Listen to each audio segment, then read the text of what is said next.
Welcome to Joe's Atmosphere. Cook your shrimp, please. All of a sudden, my shrimp pan is starting up like a smoke fest. All right, go. In 5, 4, 3. That's tomorrow, and that is it. Okay. In 5, 4, 3. That's tomorrow, and that is it for us today. And we will leave you with a. I can't do it. Okay. We'll do it live. Okay. No. We'll do it live. Fuck it. Do it live. I'll write it, and we'll do it live. Right. Fucking thing sucks. Yeah, there you go. I said, Let's fucking go. Let's fucking go.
All right, welcome aboard, ladies and gentlemen. It's time for Chillin' at the Club, number 14.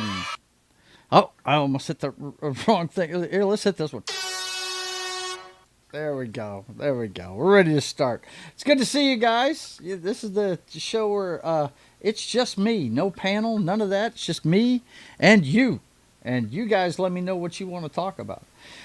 It's good to see you. I usually start this one during football season anyway, letting you know what's going on in the NFL. But let's check in and see who's in the chat real quick.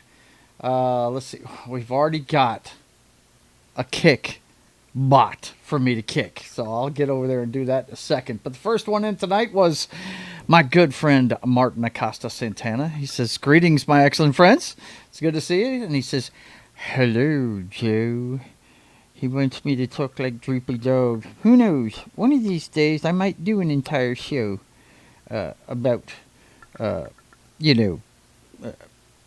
some subject, maybe cartoons one of these days, and I'll do the whole thing as Droopy Dog. You never know. But tonight, no. My Seahawks are struggling to win tonight. They're trying to make it. It's looking bad, guys. I don't know what's going on in the game because I was in here setting it up. So anyway, Keely Chow is here as well. Hey, Keely, good to see you. Always great to see you, man. Let's see what we have here. Of course, during the lead-in, he said, "Hello, nurses," and he already can't control himself. And we've got a new little video for that type of behavior. And here it is.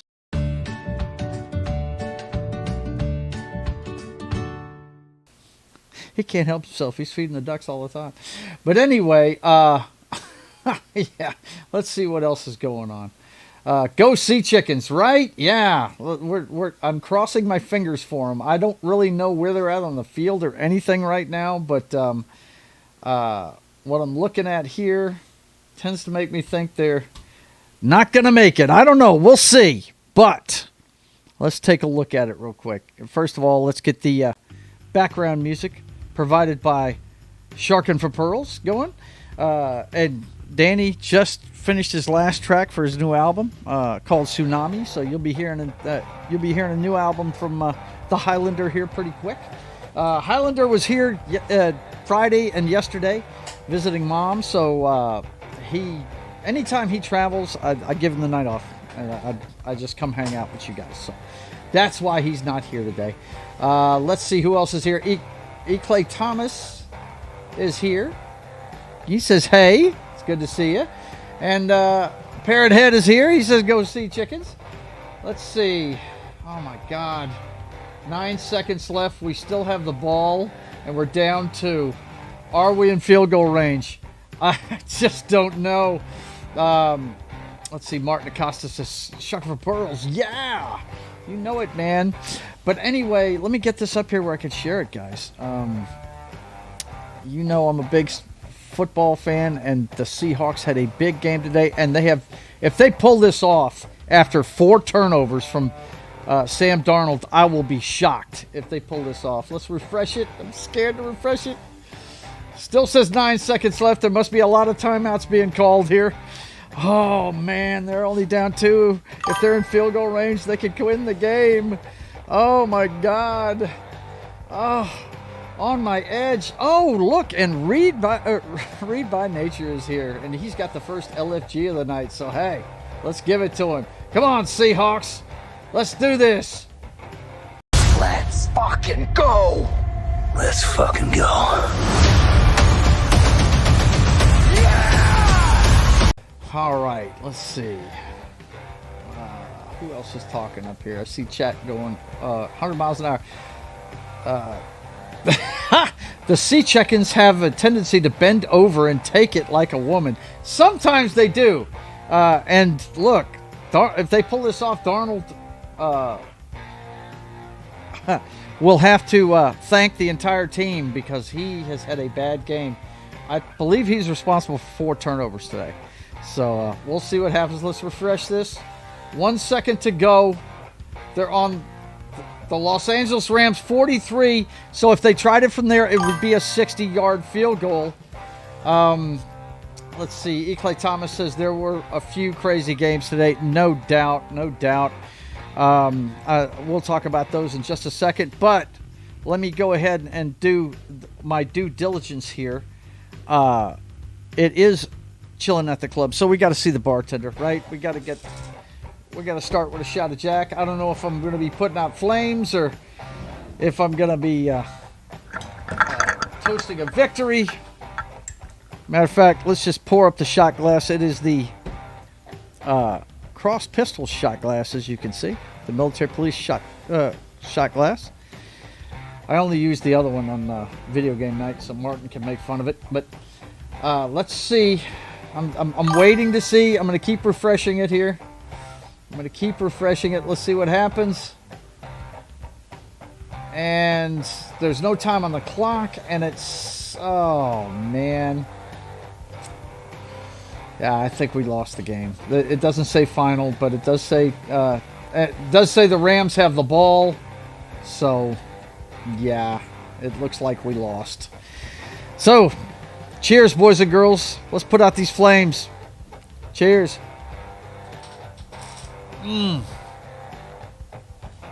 All right. And wash it down with a little bit of virus of unknown origin, don't you know?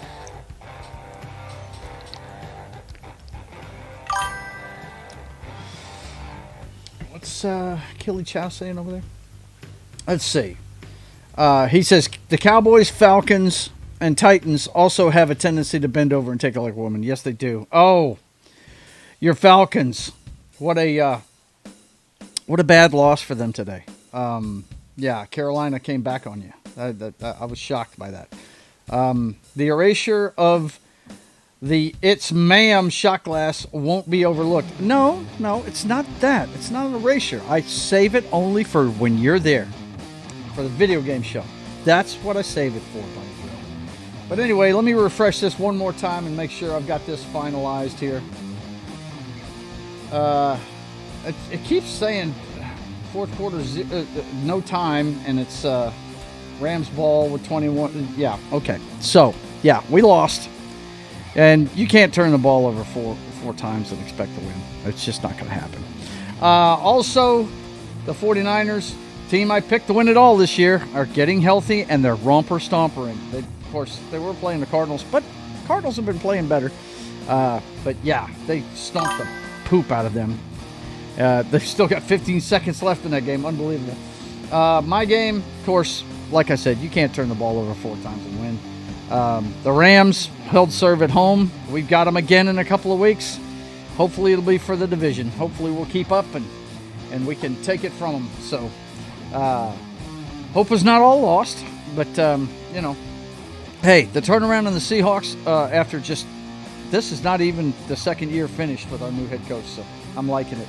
Baltimore finally takes a commanding lead against the Browns. I say commanding. It's a touchdown with 2.5 left. And seeing as they put in Shedeur Sanders and he's getting his ass kicked, I'd say that was probably over. This one, I'm sure my man Knock is blowing up my phone right now, but because I'm on the show, I'm not going to hear any of it. Because his beloved Broncos are in a death struggle with the Kansas City Chiefs. They apparently scored when I wasn't looking, but they must have screwed up the extra point or something because they were down 13-16, and now all of a sudden they've got 6. Denver, just keep plugging along, man. You'll get there.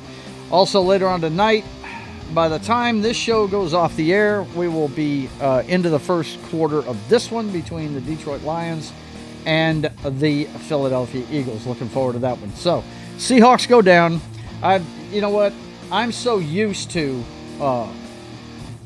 if you're a Seahawks fan, if you've been a Seahawks fan since 1976, like me, not one of these bandwagoners that jumped on when they started winning, with the Legion of Boom and Russell Wilson and all that stuff, you're used to losing. You are. And it's not that big a thing when it happens, It's no big deal. Let's see. What do we got here? Rubber shot glass phobia. I don't have a phobia of it. I'm not showing it tonight, buddy. It doesn't matter how much you friggin' want me to show it. I'm not going to. It is reserved for Monday nights when we're playing video games, okay? Let's see. Keely Chow says the Titans need to stop wearing the Oilers throwbacks whenever they play the Texans. Did they wear them today? I thought they were wearing the Titans uniforms today. Okay. Of course, I didn't see many highlights from that game. There weren't many highlights to see. Neither one of those teams are very good. The Whiners, exactly. But the Whiners, man, say what you want. They're the best coach. In my opinion, they're the best coach team in football. The only one that comes close is probably the Chiefs. Let's see. God bless the Rams, Martin Acosta says. Yeah, I know you're a Rams fan. You get this one. We're going to get you next time in Seattle, pal. Don't you worry about that none.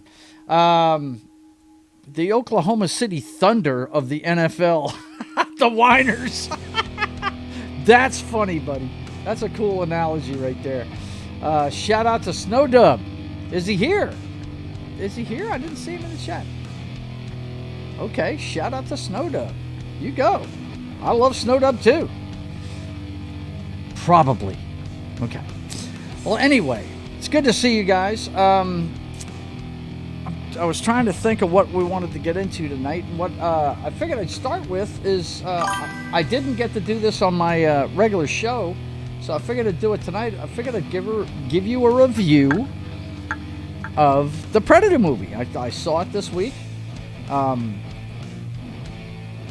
It's the first Predator movie I've watched since the second one, and I know you guys have given me plenty of shit for not liking the second movie and all that good crap.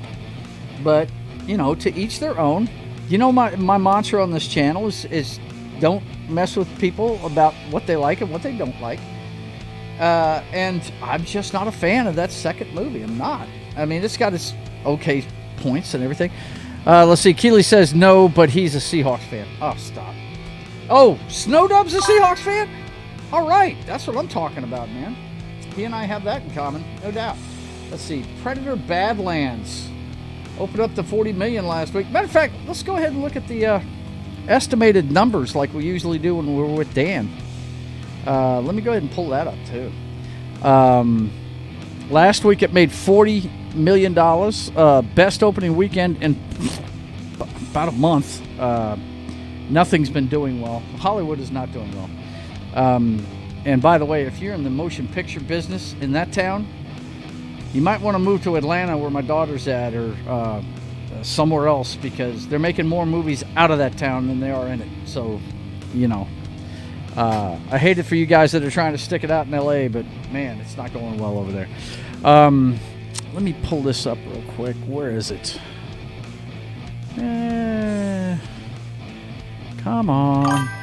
Where are you? Okay, hang on a second. I gotta find it real quick. I need to have the Jeopardy music, don't I? I really need to have that for in the background when I'm looking for files, right? Let's see. No, that's audio files. Dummy! Here we go. Okay.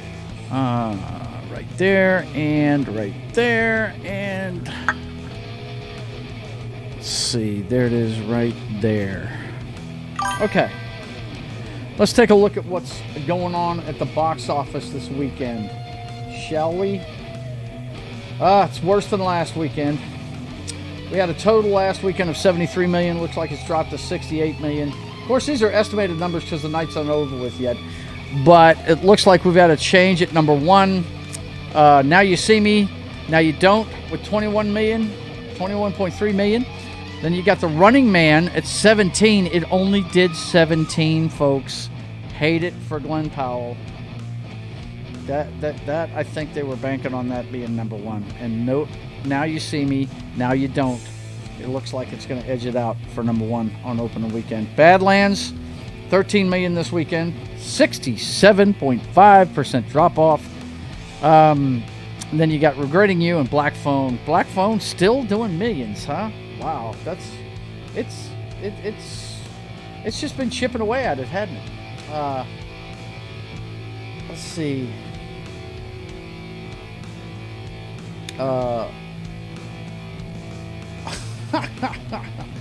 Joe likes Snowdub like Jed likes penis enlargement pills. Okay, Parrot Head, you maniac. Let's see. Martin Acosta said, Santa says, whoa, I'm muting you. Let me know visually when it's safe to turn the volume again. I want no spoilers. Oh, okay. La gasp.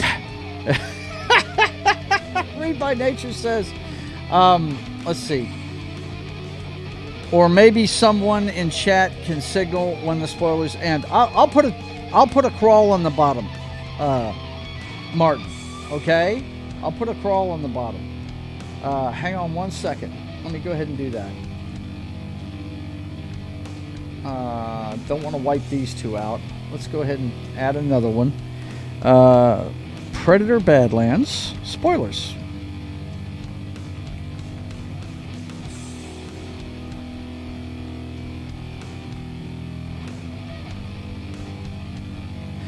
Okay.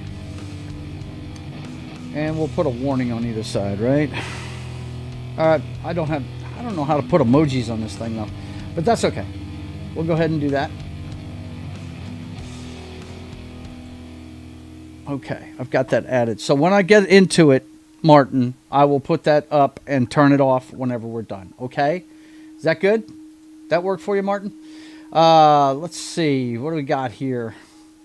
Keely Chow says, come to Huntsville, Alabama. We need to get in on all this filming going on in the South. Yeah, I really wish they would, you know. I mean, we've got our fair share of, well, I don't know if you guys know this or not, but Curtis 50 Cent Jackson has moved all his recording studio and filming studios here. So we're going to see an uptick in production here, if for nothing else, from him. I'm sure he's doing stuff for BET or something like that. Keely Chow says there needs to be a third Alien vs. Predator movie starring the Alex Predator himself, Randy Orton. Oh, you mean the Apex Predator himself, Randy Orton. Yeah, Randy Orton's something else, dude. RKO's out of nowhere. He also says the best way to market it is to have a special lumberjack match with Orton as the special guest referee and the Xenomorphs and the Predators as the lumberjacks. Yeah, right? I hear you. The Apex Predator, yes. Read by Nature says, I kid. Okay. All right, look, guys. We're going to go ahead and turn this on now. I will go full. What I'm going to do is I'm going to go full. Actually, no, I'm just going to share the IMDb page. And I'm going to go ahead and do my little spiel about this movie. Spoilers shall ensue at this point, okay? You have been warned. If you have not seen Predator Badlands, then you have been warned. Let's see. Hang on a second. I got to see what he's saying here. Martin says, what is it? Oh, okay. Hang on a second. A fan of the channel is here, and we have to play his video for him. Hang on one second. His name is not Fuck Headquarters 2005. No, he has a name. And we know what it is.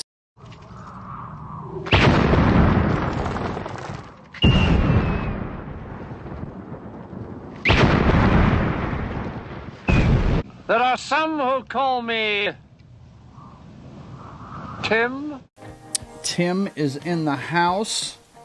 He says, I'm a lumberjack and I'm okay. I'm a lumberjack and I'm okay. I sleep all night and I work all night and I sleep all day, or something like that. I always get that mixed up. Okay. Everybody's saying hi to him. Let's see. Martin says, this is now the quietest podcast I have ever not listened to. Oh my God. So I'll turn that off when I'm done there, Martin. Okay. So he can't hear us. All right. So Predator Badlands. It's the people in our sphere, especially the Friday Night Tights crew. I love them to death. Don't get me wrong, but sometimes they just hate on things to hate on it. I think from what I understand, Ryan Kennel liked this movie. I think I heard that somewhere. I haven't really seen too much. I'm in the middle of commission season for myself, and I'm doing a lot of drawing, so I'm not watching a lot of YouTube right at the moment. But I think I'd heard that Ryan Kennel liked this one. It's mid to me. It's okay. You know, I thought the planet itself was really cool. All the stuff trying to kill him, it reminded me a lot of some of the stuff we saw in Ian Flux, like the razor sharp grass and stuff like that. That was pretty cool. They're talking a lot about this, predator with feelings and blah, blah, blah. Now, no, we actually saw what the predator's world is like, what he's like, and or what one of the predators is like, and what it's like to be in that race. And it was interesting. It was a little bit of the background lore of it stripped away a little bit of the mystique of the predator. Okay. I got a lot of, you know, when the Elle Fanning's robot got involved in it, I really got, and you guys tell me, the ones that have seen it, did you get the same Enemy Mine vibes that I got from it? I mean, that's, you know, I really felt that way about it. She was really pulling for him, and he was out for himself in the beginning of it. Then he started pulling for her later on, for the tool, as he called it. But yeah, I thought it was a good movie. But I thought, you know, the story was like sci-fi level, you know, cable channel sci-fi level writing. It was all predictable. There was nothing shocking about it. You know, nothing super surprising. I thought he would go back and you know, avenge his brother, you know, because he saved him and all that good stuff. I figured that was going to happen. But, you know, it was good. It was all right. Do I think it's groundbreaking? No. But, you know, most of these movies that are... This isn't... I think this is actually a direct sequel from, like, the first two movies, I think. If I heard correctly about this, I'm not quite sure. But... you know, I'd have to check into it and see, but it sure seemed like, you know, it was a standalone story, and who knows if we'll get something else from it, but, you know, hey, we'll see. It was not bad, but it wasn't super great either. The thing that was great about it was the action scenes were really well done. I thought the action scenes were great. The fight scenes in it were awesome, but as far as the story goes, it was okay. It was middle of the road. If I was going to give a rating on this one, I would give it 6 out of 10 stars.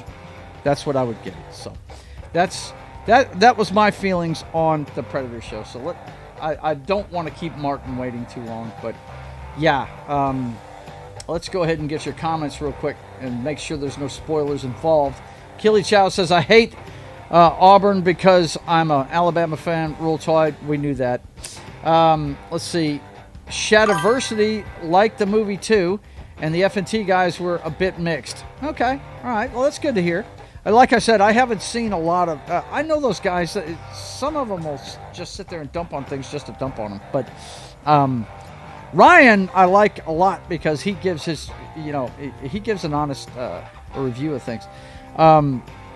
Let's see. Nothing against Ryan Kennel, and Thursday's basketball game is good, but fuck Purdue. I hear you, man. I hear you. Let's see. Martin says, I have my preconceptions about the movie, Read by Nature, but I still want no spoilers. I'd love to be wrong in this one, but I have a bad feeling about it. And let's see. And Parrothead says, Joe got aroused by a broken robot. No, I didn't. No, but I thought Elle Fanning was okay in it. I mean, it's not hard to play a robot.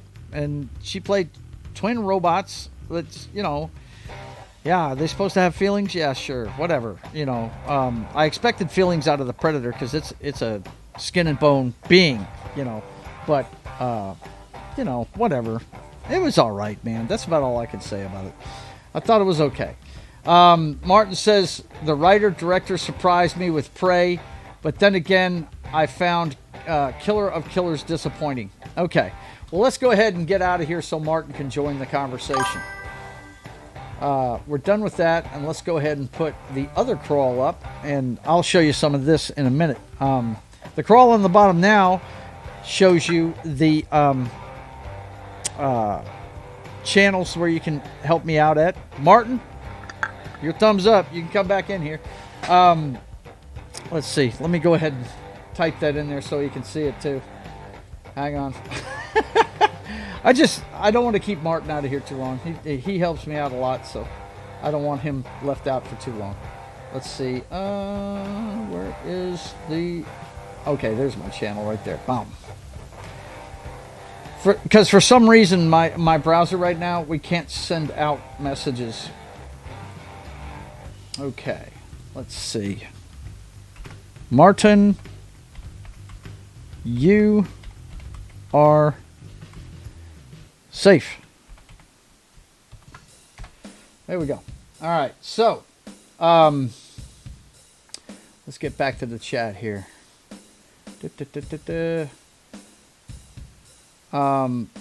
Read by Nature says, "Me too. I'd like to be pleasantly surprised." Let's see. Keely Chow says, "The only broken robot I would get aroused by is the Buffy bot." There was a Buffy bot? Really? There was a Buffy bot? There was a robot that looked like Buffy? That's another thing that Martin loves is Sarah Michelle Gellar. Let me tell you. Let's see. Let me go ahead and take this chat and pop it out here in case I need to type any more here. We'll put it over on this side. But, hang on. Don't save. Boom. There we go. Close that out and get the other chat back up. Where is it? Boom. Those of you watching on other channels other than YouTube, welcome aboard. I hope you're having a good time. Keely Chow says, let's see. Read by Nature says, agreed about Killer of Killers, especially the ninja section. Missed opportunity to have both the ninja and predator hunt each other using stealth. What is this Killer of Killers that you guys speak of?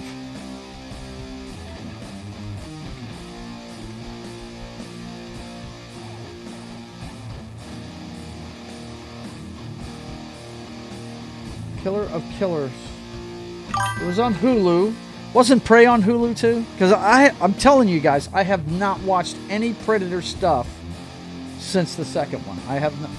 Predator is one of my favorite movies ever. I'm a huge Arnold Schwarzenegger fan. If you didn't know it, if you look, let's see, let me get the right finger here. If you look right above my head, right there, that is Arnold from Commando. Hang on a second. I'll go get it.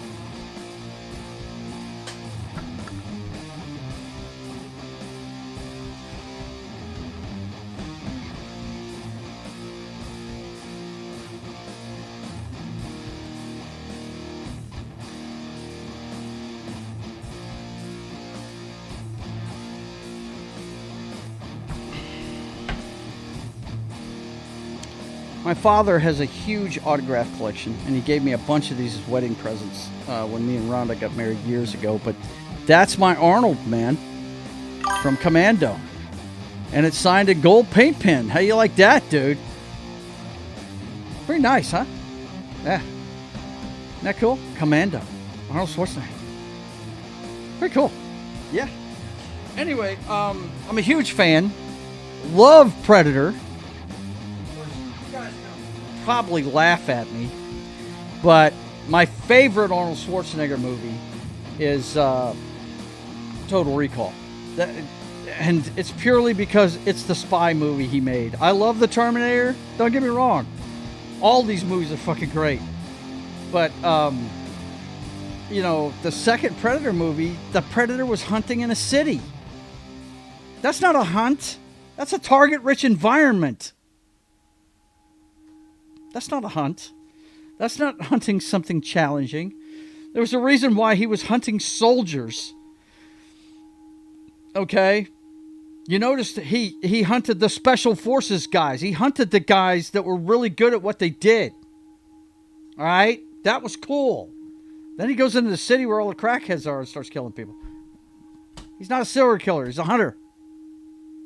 I don't know why people can't get that through their heads. But then again, you know, if you guys dug Predator 2, cool. I just thought the whole premise was stupid. But anyway, let's see. Martin says the whole Japanese story was an absolute ripoff of Star Wars Old Republic Sith Twins cinematic. Okay, all right. Speaking of that, we got some... I was watching Latino Slants channel the other day, and our guy Cameron Prasha had a bunch of news, and apparently that it may be the same thing you're talking about, Martin. They're talking about doing an animated feature-length film of having to do with that episode right there. Let's see. You're talking about the Visions stuff, right? Star Wars Visions? Is that correct? Correct me if I'm wrong in the chat real quick. It was an animated Predator film. Yeah, I pulled it up. Hang on one second. I got excited about talking about Arnold real quick. I'm going to go ahead and pull this up for you real quick. Says it was on Hulu on June 6th this year. Didn't see that. But then again, if you're a fan of this channel, you know I don't watch much animated stuff. I just like live action more than I do animation. The stuff I watched as a kid was all the stuff I dig, you know. Let's see. Martin says Prey is good. The trailer tried to market it as woke, but it isn't. Nice. I'm telling you, look, guys, you got to know something about me. Once I check out of something, it's hard to pull me back in. The only reason why I watched Predator Badlands the other day was because I want to start watching some stuff so I can give you guys an opinion on it. You know what I mean? You guys obviously tune into my channel to get my opinions, so I figure I better start watching some of this stuff, even if I'm, you know, not hyped about it, and just so I can give you an opinion. Let's see. Killy Chow says nice. Oh, he's talking about my picture. Yeah, I do dig it, man.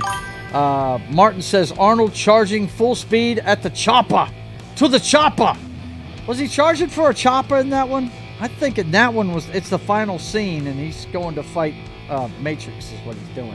I rewatched Running Man a couple of nights ago. Still holds up. I feel absolutely sure it's better than what they put out right now. But the one thing, here's the thing I'm going to say about Running Man. I hope it does well. I was hoping it would do well for Glenn Powell. I like that kid. I think he's another one like Sidney Sweeney that is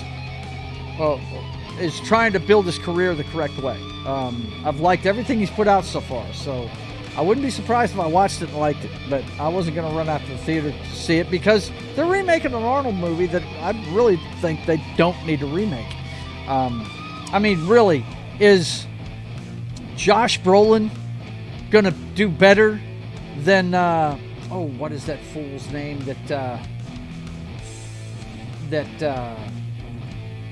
the first host of Family Feud? Let's see. I never can remember this guy's name. Let's see. It's... Hang on. I'm sharing it. He'll be listening to cast. It says Maria Conchita Alonso. Let me slow down here. Yaphet Kotto, but that's not who I'm looking for. I think is his first name Paul? I can't remember. And she's fine as hell, by the way. Jim Brown, the famous running back. Jesse Ventura.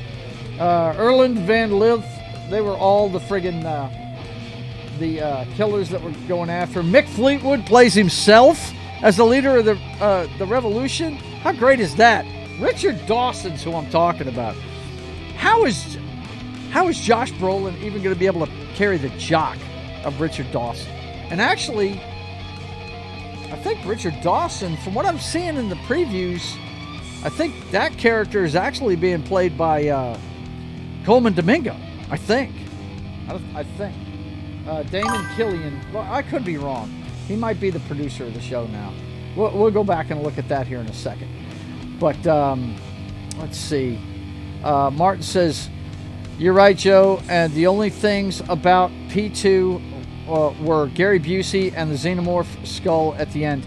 Yeah. I mean, Gary Busey, I dig everything the guy does. I'm all the way back to the Buddy Holly story, the movie that introduced him. By the way, if you've never seen that, it's great. But yeah, I mean, I like Danny Glover too. But, you know, I just thought the premise was dumb. They're a race of hunters. That's not hunting. You should look up the PlayStation 2 game Predator Concrete Jungle. Is it any good? Let me look it up real quick. Let's see.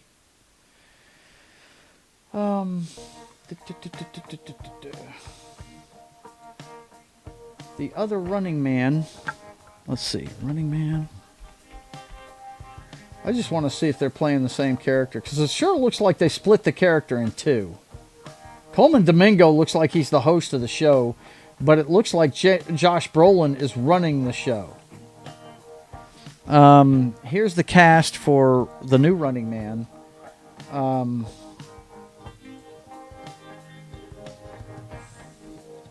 My gosh, I don't even know who these people are. Where's Josh Brolin at? This is redonkulous. See, I hate IMDb sometimes because they put these names in here in the stupidest ways. Hang on, let me go to all cast and crew. Here we go. Alright, where in the hell is Josh Brolin? Josh Brolin, where are you? Why is he all... Yeah, he's playing Dan Killian. He's playing the Richard Dawson part. That's who he's playing. So, but it looks like Coleman Domingo is the host, doesn't it? This is America, goddammit. You know, I mean, that's what I saw in the trailer. Am I wrong about that, guys? It looks like they've split that character in two. We've got a host of the show and a producer of the show, whereas Richard Dawson was both in the original, right? Let's see. Predator Concrete Jungle. Let's see. I was just going through my PlayStation games the other day. By the way, if you have PlayStation Plus, let me see if this is it here. Video game. Okay, got it. Hang on.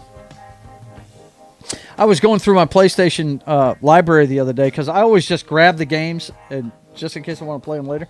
And apparently, they gave us RoboCop Rogue City, man. I'm going to have to download that and play it. But it looked like it was a first-person shooter. I don't know. We'll see. But I dig RoboCop, and I've never played one of those games. Let's see. As you play a fearsome predator, you must travel through the 1930s and to 2030 in order to seek revenge in a crime empire and its leader who seeks to conquer all predators. Really? Whoa. So this whole thing takes place in a city, is what I'm hearing right here. I don't know who this Amy Lee is that they've got listed here, but she's got a nice butt. Wow.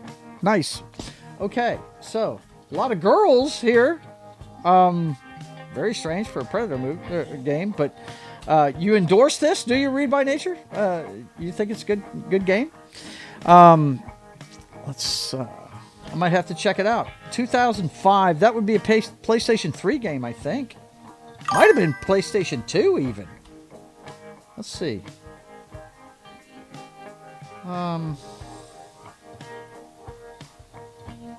Doesn't really tell you on here, does it? I'd have to probably search somewhere else. Because IMDb doesn't tell you what format it's on. Tell me in the chat there, Read by Nature, was it PlayStation 2 or 3? Let's see. Keely says, shout out to Paulie and Cameron Pasha. Those guys are awesome. Yes, they are. They've been live streaming on Friday nights, too. Right, I saw them right before John's show over on Pop Culture Minefields. Pretty cool. Read by Nature says, I think Martin is referring to the Star Wars MMO. I don't think he is. Whatever you do, never watch The Predator. Now, that's the one that the guy that's in the first one wrote, right? The sequel that he wrote? Or actually, was it a sequel? I don't know. But I'm telling you, I haven't seen any of it. We still need a Cable movie. Where'd that come from? Cable? Josh Brolin, right? Let's talk about Josh Brolin. You want to see a Cable movie. Is that it, Killy Chef? Okay, gotcha. And the Chiefs lose. Yes. Oh, shit. No way. Come on, man. Tell me my boys' prayers weren't answered. What? We got a final. Yes. The Broncos do it. They beat the Chiefs. Yes. That's what I'm talking about. Yeah. Yes. All right. The Seahawks may have lost, but the Denver Broncos win. That means, boys and girls, you know what that means? That means I got 2 up on my dad this week. Not 1, but 2. He picked Atlanta against Carolina, and he picked the Chiefs against Denver. And I told him when he picked it, I said, Dad, you picked them against Buffalo too. How'd that work out for you? He was like, nah, I don't care. It's the Chiefs. Way to go, Denver. Thank you. Thank you very much. The ice is tilted in their direction. I like it. Keely Chow says, it's funny that I have a couple of IMBD pages. You do? You do? Wait a minute. Keely Chow is not on IMBD. Let me see this. Oh, wait. I'm so excited. Typing it that you do. Get out of town. No pictures, nothing like that. There's He's not kidding, folks. There he is. Keely Chow.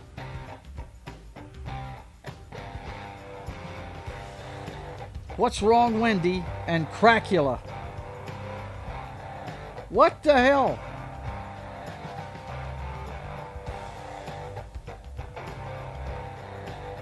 There's nothing else on here for him. What are these things? Let's see. What's wrong, Wendy? Let's check this out.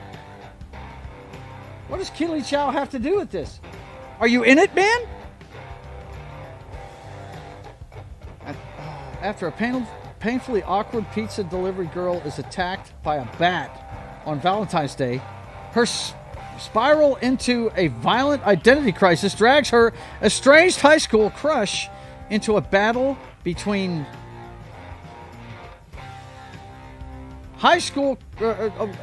between humanity and monstrosity. Huh. Keely Chow. Look at you. Is he one of the cast or is he part of the crew, guys? Let's look. Where is Keely Chow? Huh? He's not in the main cast. I see him over here talking. Let's see. Rogue City is a lot of fun, Read by Nature says. Keely Chow, hello, nurses! And he's feeding the ducks again. I can't show women on the show. I just can't do it because he just loses it.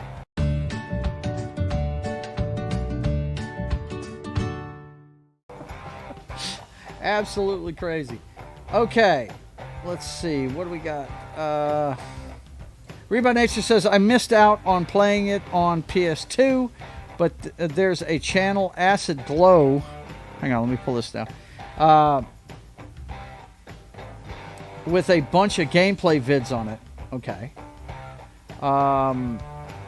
Martin says, Predators was good. I think you'd like it. Okay. All right. Keely Chow says, yes.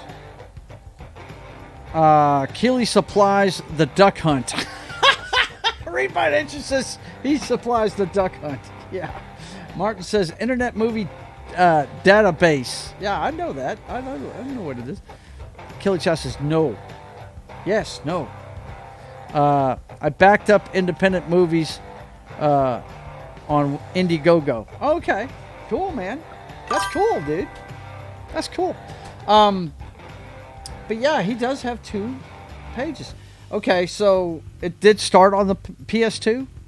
Is that what I'm hearing? Let me see. That was... Where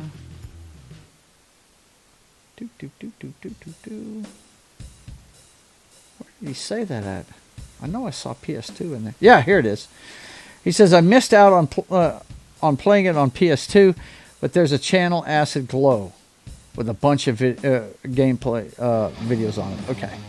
Well, I don't want to take a chance to getting popped on that stuff. So, but yeah. So they've had a couple of things on Hulu. Then, I guess, was Predator one of the properties that Fox had that Disney's been doing stuff with? Is that what what I'm seeing here? I mean, I don't know. I don't know who had that one. It might have been Fox. I don't remember. It's been a long time since I've seen the first one. You know, I love the first one. I've seen a lot of times. Love Jesse Ventura in it. You know, but when it comes to Arnold movies, though, my favorite, man, that's Total Recall. I love Total Recall.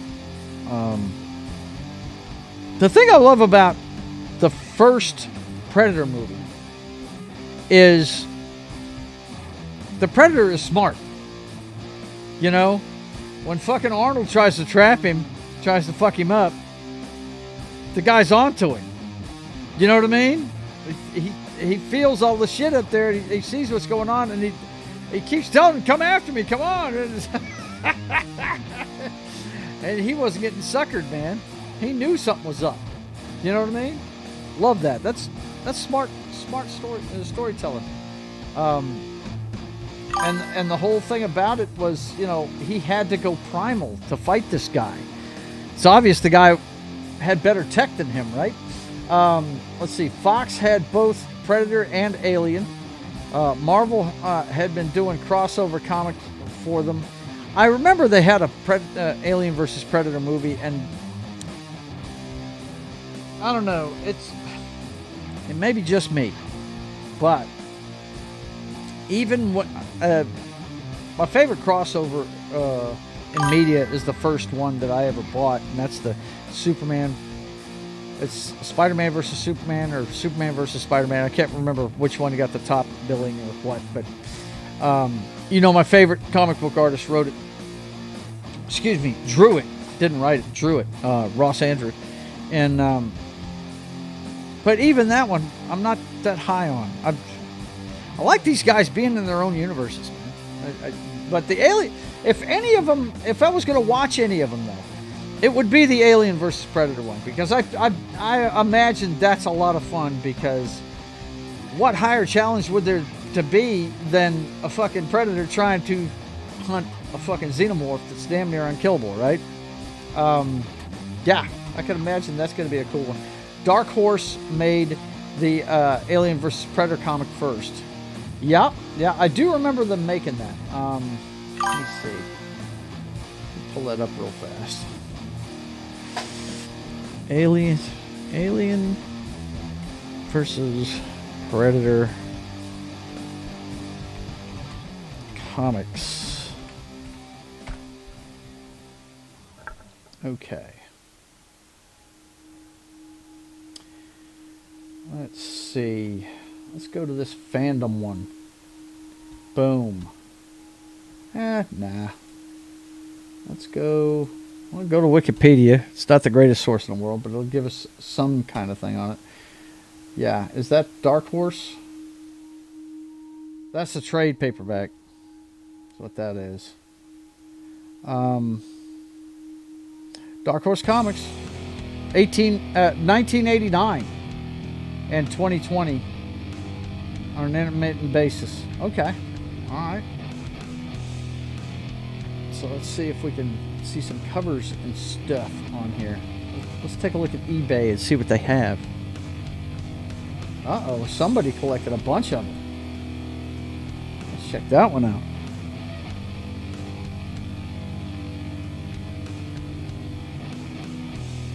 Huh. Okay. Alien versus Predator. Wow, man. Yeah, I would imagine this would be some pretty cool shit. Wow. The art looks really good. Oh, look at this. Batman versus Predator. Oh my God. Batman will fight anybody, won't he? That's pretty cool right there. I like that one. Like that one a lot. DC and Dark Horse crossover. Wow. You notice Batman's not fighting the Xenomorph, right? But yeah, I see the Dark Horse symbol on all these. Yeah. Okay. That's cool, man. That's very, very cool. Very cool. Like I said, I'm not a big fan of crossovers. Like when they made Freddy versus Jason, I'm like, really? You notice they're not throwing Michael Myers in that thing, because he'd outlast both of them. Let's see. The Alien versus Predator movies, I like the first one a lot. The second, let's just say it's not Scottish, if you know what I mean. So you're saying it's crap? Is that what you're saying, Mark? Are you saying it's crap? Okay, brother. I trust your opinion. Read by Nature says, I mean, more so they've pitted Marvel heroes against Predator. Really? Okay. All right. Like who? Let's see. Reed says, talking to Martin, that's funny because I think Ewan Bremer is in one of them. Okay, I don't even know who that is, but we'll look at it real quick. There was a Superman versus Alien. Supes wins, but a face hugger gets him. Yeah, but I feel like Superman would survive a face hugger, don't you think? I think he would. There was a Superman. Okay, yeah. I'm sorry, I'm reading the same one over again. So let's look at that. The movies. Let's take a look at that real quick. Alien versus Predator. Like I said, not a fan of crossovers, but if I was going to watch one, it would be this one. I think it's known as AVP, right? Let's see. 2004 original title, Alien vs. Predators. I have to pause that, guys, so if you're wondering why I have to do that. 2004, because I keep getting hit for the video that's playing in the background on IMDb, which I don't think I should, but apparently they are not liking that for some damn reason. Okay, there we go. I think that's a little bit better here. So, yeah, man. Who wins? Whoever wins, we lose, no doubt, right? During an archaeological expedition on Bovatoya Island in Antarctica. I wonder if that's a real place. A team of archaeologists and other scientists find themselves caught up in a battle between the two legends. Soon, the team realizes that only one species can win. Wow, man. Oh, wow, man. That's what we call a death struggle. Paul W.S. Anderson. I should have known. Should have known. This guy right here has made a career off of directing his wife in movies. But I like his movies. Don't get me wrong. I am a big fan of the Resident Evil series. Big time. I haven't watched Monster Hunter yet. I haven't seen that one yet. But yeah, man. This guy loves directing his wife in movies. Dan O'Bannon had a hand in writing it. That's nice. Very cool. Let's see.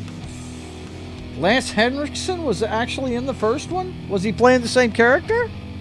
Was he playing the robot? Was it Bishop? Was that his name? Or is Bishop the one in Alien? I can't remember. I never remember the robots' names. I just don't. That's the one movie right there. Okay. Gotcha. E. Clay Thomas says, all these power chords are making my eyes cross. I'm sorry, man. That's my bro, dude. He loves it. He loves it. He loves his metal, man. He loves the jam. Okay. Let's see who's... What actor are we talking about? You said... where is he?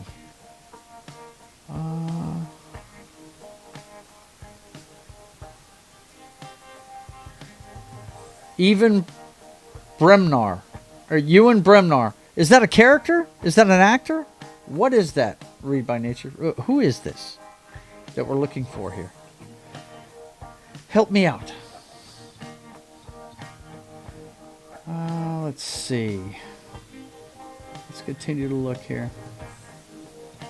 It is a very much real place, home of an old mystery, a whaling station got deserted and there was no trace of anybody or that anything that could have happened. Okay, Martin. Gotcha. Monster Hunter was surprisingly good, E. Clay Thomas says. Okay, cool. Ewan Bremner, he says.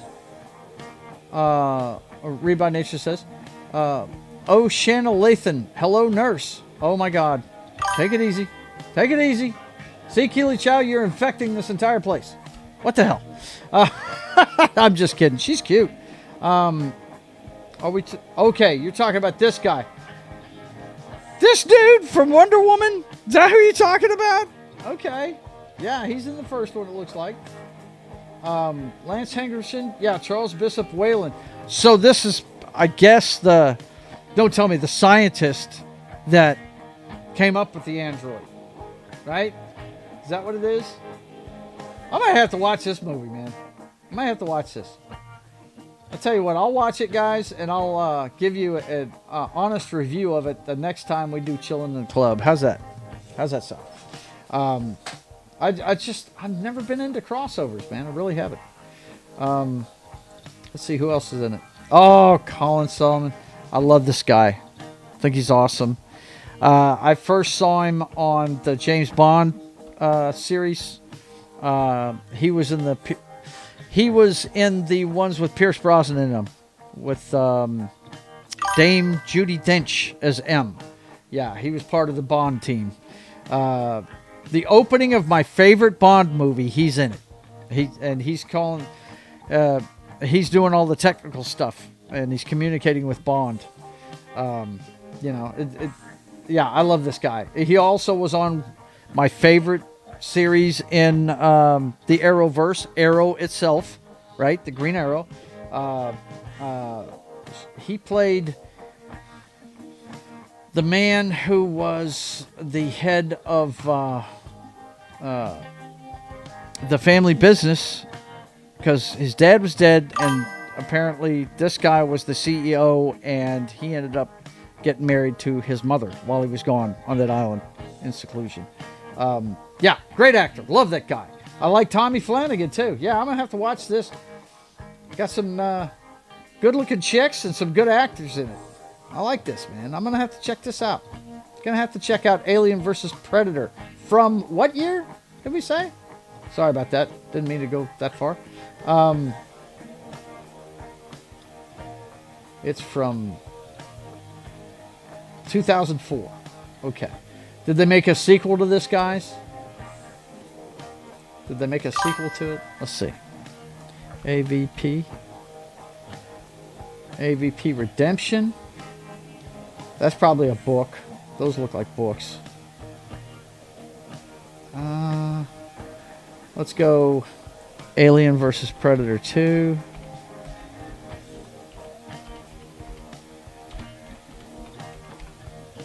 Let's do that. See if we get it.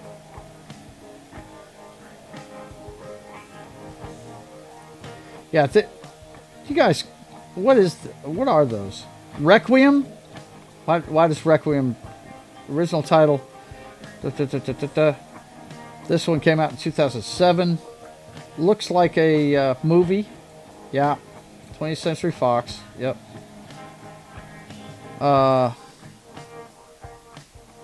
Was this one not good? Because I don't hear anybody talking too much about this one.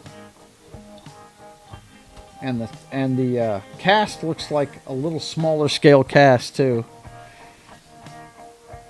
I like Sam Trammell. I like him a lot. Loved him on True Blood. If you guys watch True Blood, he was great in that show. He's fantastic. Love that guy. But yeah, this definitely looks like they didn't swing for the fences with the sequel. No doubt about it. Okay, let's get back to the chat and see what's going on there.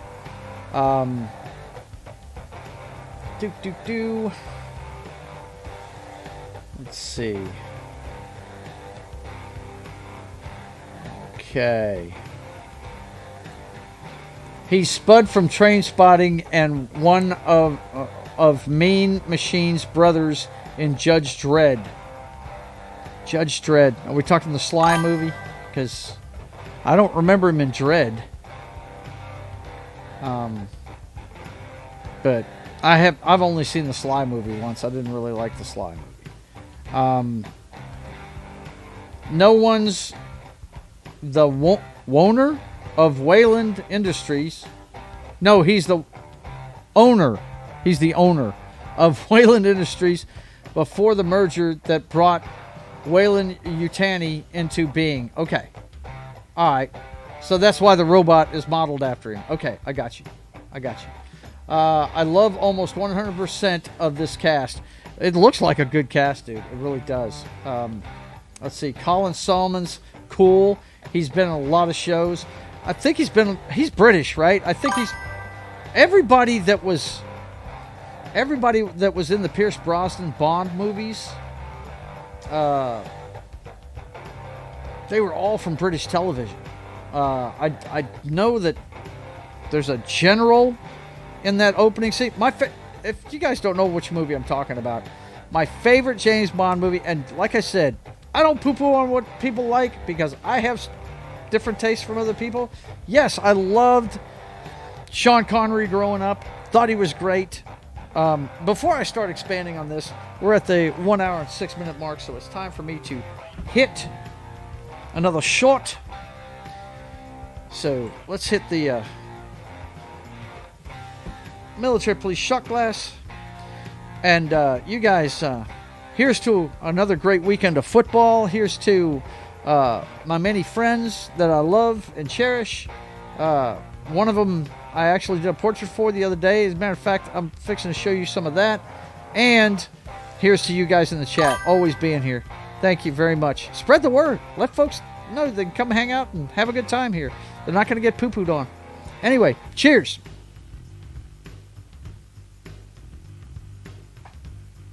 The only way I'm going to poo-poo on you is if you say something really stupid, you know. Say something stupid, I've got to call you out, right? But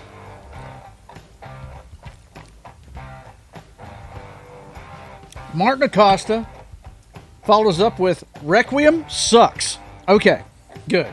Then I won't watch that one. Read by Nature says, I prefer Alien vs. Predator games, to be honest. You play as both aliens and Predator as well as Colonial Marines. Really? Really? Give me some names on that. I might have to check that out because I'd love to play as a Colonial Marine. Now, that would be badass. That would be awesome. The Stallone version. The brother with scarred face. Okay. All right. He's a good actor, man. I like that guy. I think he's cool. Cheers. Thank you, Martin. Reed says, Salmon's British. You'll see a lot of British shows in his credits. Yeah. What I was going to say was, you can say whatever you want. Yes, I loved Sean Connery as a kid. But when I saw Remington Steele, I said, that guy needs to be James Bond. And a lot of people felt that way. And not to take anything away from Timothy Dalton, but a lot of people wanted to see Pierce Brosnan. And I dug Timothy's first outing. I loved The Living Daylights. I did not like License to Kill. I thought it was way too campy. Way too over the top. If you're going to take away his License to Kill and he's going rogue, he could have done a lot more if you ask me. And they should have been a little more serious with that one. But I love the Pierce Brosnan ones because I thought he brought the toughness of Sean and the comedy of Roger Moore in one package. That's why I liked him. His first one, GoldenEye, of course, everybody loved that movie. It saved the franchise, a lot of people thought. There was a couple of times when that franchise was going down and it needed a hand up, and that was one of the times. When Brosnan showed up for GoldenEye, it was a big pick-me-up. But my favorite one is the second one. If you look at the Bond girls that are in that movie, and I'm talking about Tomorrow Never Dies. I'll pull it up real quick.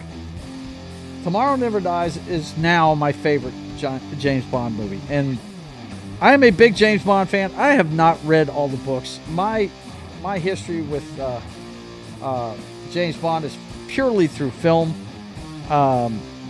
Growing up, anybody my age, and I just turned 60 this summer, will tell you that on ABC, every freaking weekend, they had a James Bond movie on. Just about every other weekend on ABC. They really did. We saw them a lot when I was a kid. Anyway, if you look at the cast in this one, and the support team is pretty much the same in the first one, but look who the friggin' Bond girls are in this one. It's Michelle Yeoh and Terry Hatcher. Excuse me? And now, Michelle Yeoh, people didn't really know who she was. I don't even know if she had done Crouching Tiger, Hidden Dragon yet. This is, what? 1997? Let me see. Crouching Tiger. All I should have to type in is Crouching. There we go. Crouching Tiger, Hidden Dragon was 2000. Yeah, she hadn't even made it yet. Yeah. So, this was the state's first look at Michelle Yeoh, and I fell in love with her. I thought she was awesome. That entire scene right here where they have to ride on the same motorcycle handcuffed and get away from a helicopter, that is one of the great, as far as stunts goes, it's one of the greatest stunt shows you'll ever see in a movie. And if you know anything about me, watch the channel, you know I love real stunts and real stuntmen doing them. Fuck all this CGI shit. I'm a big fan of Christopher Nolan. Why? Because he rarely uses CGI. He tries to make it all with practical effects. Practical effects are king. I think CGI has a place. I think it's a good tool, but you shouldn't use it at every turn. You should try to do it practically. Okay? So, yeah, if you've never seen this movie, watch it sometime. It is fantastic. The evil guy in it, and I'm sorry, I'm hitting the wrong buttons. The evil guy in it, he's an evil Ted Turner. Okay, if you remember back in those days, or right around the turn of the century, Ted Turner, of course, you know, the Gulf War had made CNN huge, and he owned that. It was all based out of Atlanta. Everything he does is based out of Atlanta. Because he had Turner Classic Movies. He had so many things. Anyway, they made this kind of British version of Ted Turner, and he was trying to take over the world through his multimedia organization. Is what he was doing, right? And I thought it was fucking great. You know, a lot of times in these Bond movies, after the ones that aren't based on the books, okay, the ones that they have to come up with original scripts for, they struggle making cool bad guys. I thought it was a great bad guy. It's a fantastic bad guy. They had a Dolph Lundgren look-alike as his right-hand man, his enforcer and everything. It was awesome, man. I loved that fucking movie. The stunt work was so great, and I'm a huge Terry Hatcher fan. I watched her on, what was it called? The Adventures of Superman and Lois, I think. Or Lois and Clark, was that the name of it? I can't remember exactly what the name of that one was, but you know the one I'm talking about. ABC ran it back in the day. But yeah, anyway, the supporting cast in these movies right here, all the Brosnan flicks, was Dame Judi Dench and a bunch of British actors that were vets of British television. Okay? You had, let me click through here and find them. You had Dame Judi Dench, right? Of course, Desmond Llewellyn had been Q forever. You had Colin Solomon, who was known from British television. Samantha Bond, as well, British television. Jeffrey Palmer's been on a bunch of British comedies. I know that for a fact. I mean, they used a lot of guys from British comedies and British television for the supporting cast in these things. And yeah, just a big fan. Tomorrow Never Dies is my favorite one. This is my daughter's favorite one, Amanda. She loved The World Is Not Enough. She thought it was funny as hell that Christmas Jones was, you know, one of the Bond girls' names. You know, she thought that was funny. She was a kid back then, though. That one came out in like, let's see, this one came out when? 97? So I guess World Is Not Enough is probably 99 or 2000, I would imagine. And she was about, oh shit, 11 when that came out. Yeah, she was 10 years old. No, shit, she was 8 years old when that came out. She was born in 90. But she didn't see it on television until she was 9, you know. But anyway, yeah, I was a big fan of the Pierce Brosnan run. Even the worst one, this one, Die Another Day, had Halle Berry, who I love, and Rosamund Pike, who nobody knew at the time, is the other Bond girl in it, right? And they fight each other in it, right? A very young Rosamund Pike, right? And this is a horrible movie. Don't get me wrong. This is horrible. But the great things about it are the scene where she comes out of the ocean, right? Yeah, there you go. Halle Berry. And when she walks up on the beach, she's got the entire outfit of Ursula Andress from the first movie, only it's orange instead of white. She's got the dagger on her hip and everything. But this movie really was bad because of all the CGI in it. All the fucking shit in it that was CGI was horrible. I mean, the worst part of it was when he was on the ice, on that ice car that was really fast, and he used the shell of it as a fucking paragliding thing to ride down an avalanche. It was all CGI'd. It looked horrible. It was just atrocious. Now that was cool, the racing on the ice. But the best part of this movie was, let me go ahead and pause that because I'm going to get popped for it. The best part of that movie was the fight scene in the fencing club. Madonna had a cameo. Well, two parts. The opening of it was awesome because he actually got caught and tortured. You saw him during the opening credits being tortured. He was caught. He was a spy who had been caught and was being tortured by the Vietnamese. It was awesome. You'd never seen James Bond get caught by a government agency and actually kept prisoner. You'd never seen that before, right? And that happened. The whole friggin' chase through the fucking minefield on hovercrafts between the border between North and South Korea was fucking awesome. And the other thing I loved about it was the fight in the fencing club, because these guys started off with fencing. The whole thing was whoever drew first blood won, right? And Madonna had a cameo as a fencing coach in it. And it was him and the big bad guy. I can't remember the dude's name, but anyway, they kept grabbing different weapons to fight with throughout the fencing club that were mounted on the walls. One of them grabbed a fucking Scottish claymore at one point, was just fucking cleaving shit. It was awesome, man. I loved that scene, dude. It was really good.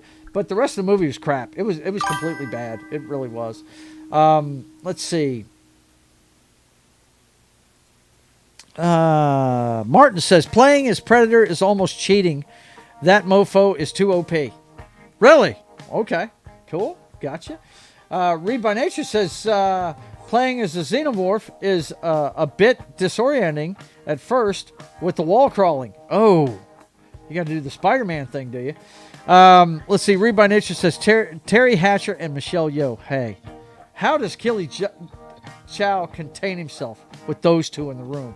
I don't see any ductwork here. I don't get it, man. I don't get it. I think the opening mission of Tomorrow Never Dies is the best opening of the series. Dude, it is so fucking great. And if you guys want a little extra, and I promise I will do it this time. I always promise extras, and I'm half buzzed and I can't remember what I'm doing and I forget to do it. I will cut this off on YouTube and I will show you guys the opening scene of Tomorrow Never Dies. Because I absolutely agree. It is one of the best of the... Well, is it the best? Yeah, I don't know. But it's one of the best, man. That's for sure. That is for freaking sure. It really is. and I'm not going to give you any hints about it, but the guy I was talking about, actually all the people I was talking about from British television, let's see, we got Dame Judi Dench, Colin Salmon, and Joffrey Palmer. They're all in that opening scene. Okay, so yeah, I'm down. I'm down. I'm after the show, after it goes off on YouTube. Stick around on your other channels. That being the big green play button. We're also going out on FB. We're going out on the Itch. And we're also going out on the Kickster. So go to one of those and you'll see the scene after we go off the air. But yes, I think it is one of the best. Is it the best? The one that opens the... I can't say it is the best myself. And I tell you what, I'll show you both of them. The one that comes after, The World Is Not Enough, that's a pretty good one too. But it takes too long. The problem with that one is it takes too long. The opening of that one takes too damn long. It really does. There's too much going on there. It starts in one country and finishes in Great Britain. But the boat, come on. The boat in the opening of friggin' The World Is Not Enough. Come on, man. It's awesome. Terry Hatcher is mid. Okay, E. Clay Thomas, you know what? Like I said, I'm not going to poo-poo you for what you like and what you don't like, but I have to respectfully disagree. I think Terry Hatcher is hot as all get out. Now, that is not the greatest picture of her, okay? Check her out in Tomorrow Never Dies, and you'll see what I'm talking about. Martin says that guy survived Brazil, but experience changed him darkly. That guy survived Brazil. Okay, I'm a little behind in the chat. I may not know what you're talking about, buddy. Let's see. Joffrey Palmer actually starred in a sitcom alongside Judi Dench. Yes, exactly. Yeah. Martin says, dude, nothing, and I mean nothing, is worse than Peterbilt doing a wheelie. That is bad. That was ultimately bad, bro. That truck should have went right over. If it's going to flip like that, it's going to keep going, right? The weight is going to carry it over, isn't it? Yeah, that was the worst, dude.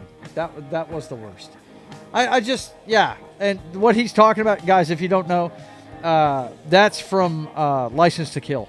And talk about way over the top. That movie was super over the top. It really was. It has its moments. Every Bond movie has some good moments in it. But that one, they're rare. They really are. The thing that, you know what the thing is I always remember about License to Kill, the second Timothy Dalton one? The thing I always remember about that is how skinny Benicio del Toro is in that movie. It's the first time I ever saw him in a flick. He's great as the henchman.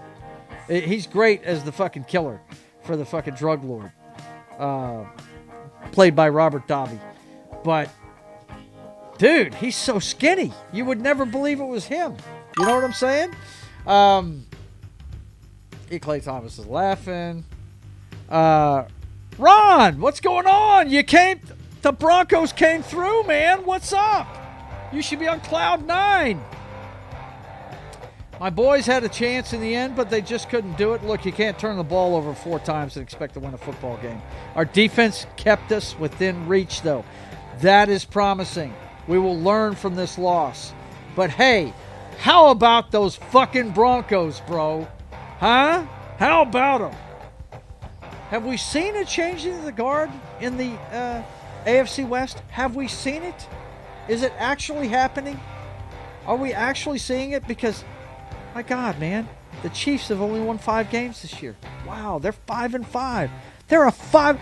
Who, after 10 games of the National Football League, who would believe that the Kansas City Chiefs, the team that's represented the fucking conference for damn near half a decade, be a 500 football team?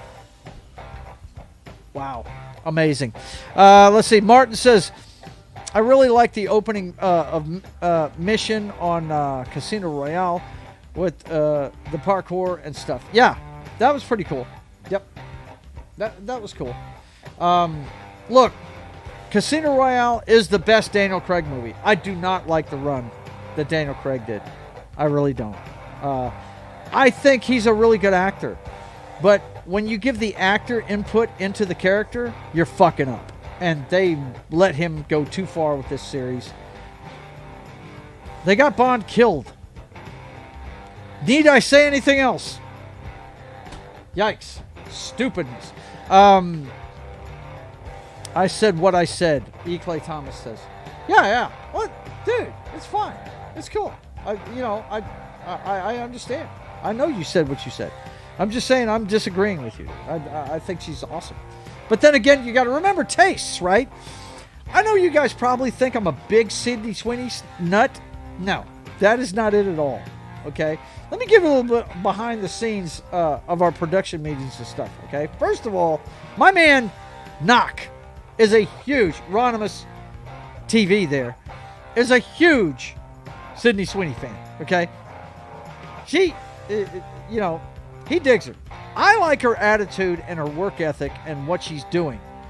Okay? I like the fact that she banks on herself. She bets on herself. She takes the money she makes and she produces the show she's in. Win or lose, she's betting on herself and she's doing a great job. She's calling her own shots.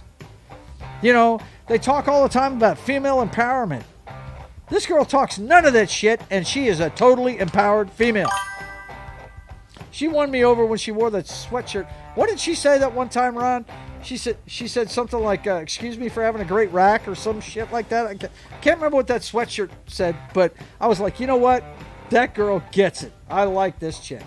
And we just ran with it after that. And that, plus the fact that my ultimate mentor on YouTube, Jeremy Grimes from Geeks and Gamers, said all you have to do to get people to watch your channel is put Sydney Sweeney's rack in the thumbnail.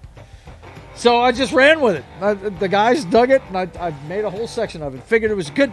And you guys are going to laugh at me.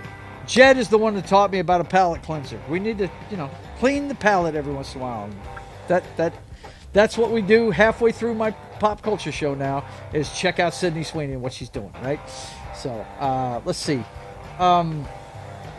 Martin says, I'm with E. Clay Thomas. Okay. Well, that's cool, man. That's cool. I dig her. But then again, you got to know my taste. My wife will tell you that I have a type.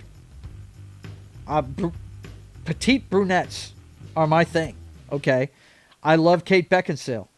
I love Mia Jovovich. Okay. I love AJ Lee in wrestling. I think she's the hottest thing ever walked the earth in wrestling. Okay. These girls all have something in common. They're petite brunettes. I love them. I think they're awesome. I think it's the greatest thing that God ever invented on this planet. It's the greatest piece of art he ever created. Okay? So, that's my opinion. Okay? May not be your opinion, but Terry Hatcher falls into that category, if you know what I'm saying. So, there you go. Let's see. Martin says, Annika Del Toro, you mean? Anakin Del Toro? Anakin Del Toro? Okay. Yeah, he's pretty skinny, dude. Yeah, he's built about the same way. Tall and skinny, right? Everybody's saying hi to Ron. And he says they did, talking about his Broncos. They sure pulled it off. I love it. He also says Ella Purnell is more my style, but can't get mad at no Sydney. Yeah, there you go. See? That's what I'm talking about. The Freedom Tunes parody of Sweeney's recent interview is pretty funny. Freedom Tunes? Oh my God. We'll have to check it out. Let's see. Freedom Tunes. I've seen these before. Let me see if I can find it on YouTube. Freedom Tunes. I wonder if we'll get hit by it. If we do, hell, I'll just strike it out. Hang on. Freedom Tunes. Boom.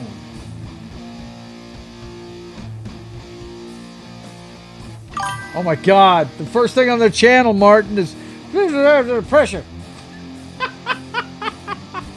Let's see. Let's see videos. Oh shit! It'll probably take me 3 years to fucking find it. If you've got the link, just throw it in the chat, and I'll fucking copy and paste it, man. Yeah, it'll take me 3 years to find it in here. Freedom. Let's see. Freedom Tunes. Sydney Sweeney. Let's try that. Let's see if that works. Oh, okay. Yeah, I found it, man. Hang on. How long is this? Oh, it's 1:24. Okay. All right, guys. Here we go. If you have never seen Freedom Tunes, it's a fucking great channel. Check it out. Here we go. Paste and go. And let me pause it and make sure the sound's all the way up. Okay. So let me pause the background music and share this, guys. Hang on. Let's see. Boom. All right. Where are we at? No. That is not going to work. Let's move that over here. That should give us a lot better look at it. And then let's take this and go back to normal so you can see it. Okay. So we're going to take that. I'm going to put it full screen. And here we go. Here's the Freedom Tunes mock-up of the recent Sydney Sweeney interview. Let's check it out. I just wanted to give you the opportunity to deal with a passive-aggressive accusation disguised as a question.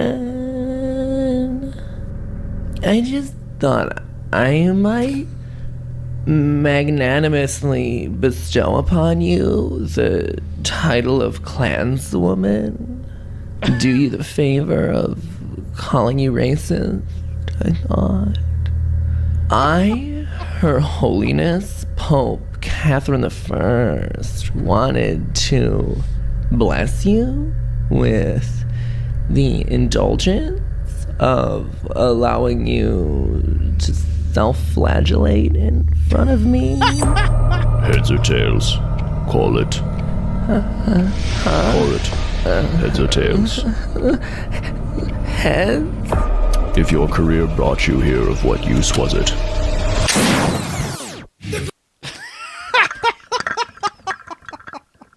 Oh my God, that's crazy, man. Good Lord.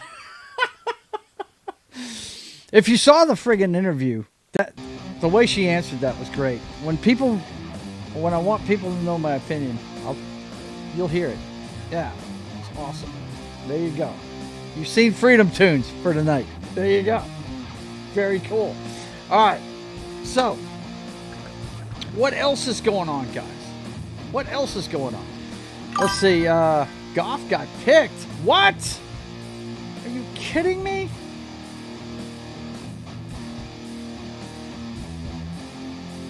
Damn.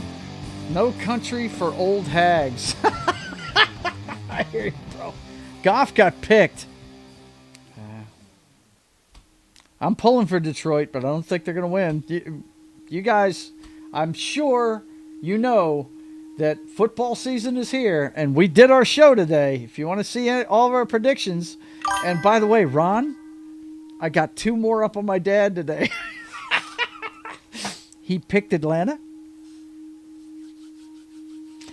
and he picked the Kansas City Chiefs. Oops. But anyway, let's see what we got over here. Ball tipped at the line. Dejan with the pick. Wow. Okay. Cool. We'll see what happens. I'm gonna enjoy the game myself whenever I'm done here. But by the way, if you're coming in late, we are going to show you the opening of my favorite Bond movie, Tomorrow Never Dies. After we go off the air on YouTube. So I will put the links in the chat for the different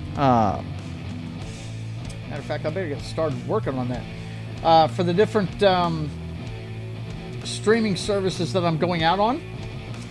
There's different video services, so you guys just hang on a second while I collect that and get that going for you. Just to give you an idea of what I dig, man. I think that, of course, James Bond. Everybody's got an opinion about James Bond, right? Everybody. They have their favorites. You guys tell me in the chat what your favorite ones are, and we'll talk about it. But yeah, I'm going to show. Somebody in the chat told me they thought that the opening scene of let me scroll back and see who it was.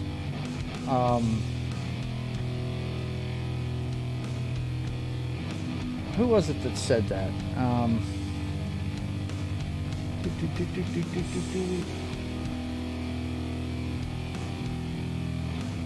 Yeah, here it is. It was Read by Nature said that I think the opening mission of Tomorrow Never Dies is the best opening of the series.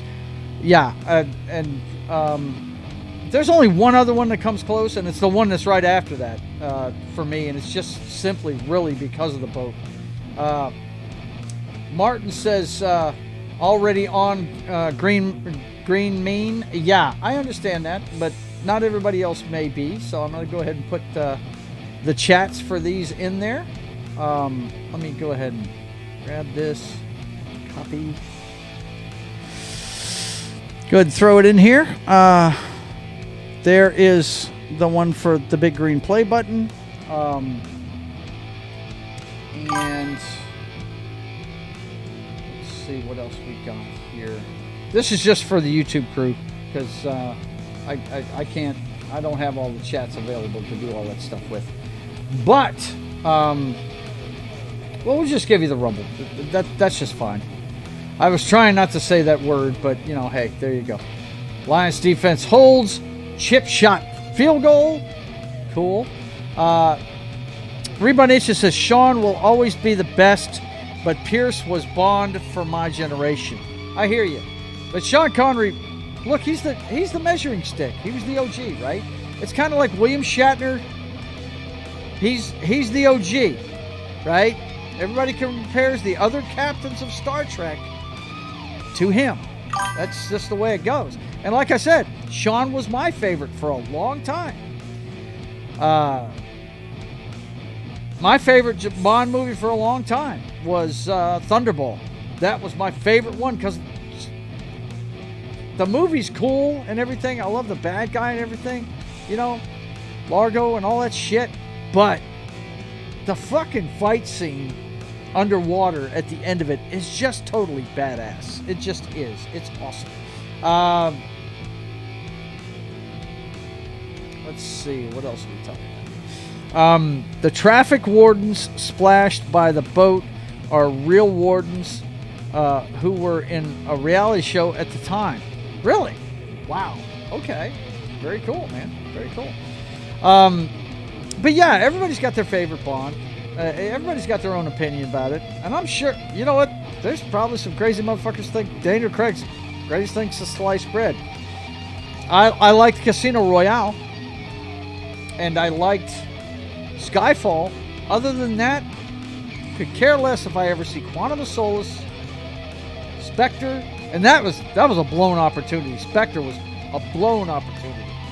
And No Time to Die. Those three movies, they could dump in a bucket and burn, as far as I'm concerned. I really could care less, you know. And there's talented people worked on those movies too. You know, Rami Malek is no chump. I thought he was the highlight of the entire fucking movie in No Time to Die, but it's a bad movie. It's just all there is to it. It's a bad freaking movie. Trying to think, what other bad movies did they make? I didn't like. Look, it's laughable and everything. Moonraker, I did not like. Moonraker was a total Star Wars ripoff, and the one before it, they tried to recreate The Spy Who Loved Me, only do it in space.